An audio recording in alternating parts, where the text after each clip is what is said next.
আমার শর্ট ভিডিওগুলোতে voice over খুব একটা থাকে না, কিন্তু আজ আমি দিতে বাধ্য হচ্ছি। তার কারণ এই যে লাঞ্চ বক্স প্যাক করছি আমি, এই যে সুন্দর লাঞ্চ বক্সটা, এটা নিয়ে একটা গল্প বলার আছে।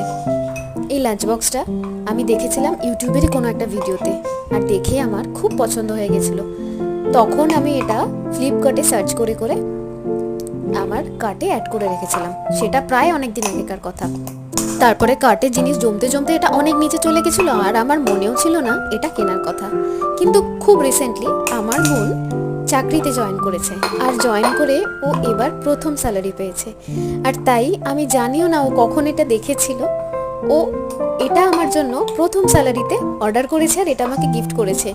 এত ভালো একটা খুশির খবর আমি তো শেয়ার না করে থাকতেই পারলাম না, তাই চলে এলাম সবাইকে এটা জানাতে। আজকাল শুনি সম্পত্তি নিয়ে কত ভাই বোনের ঝামেলা হয়। ভাই বোন তো আসলেই এক একটা করে সম্পত্তি নিয়ে এদের সাথে ঝামেলা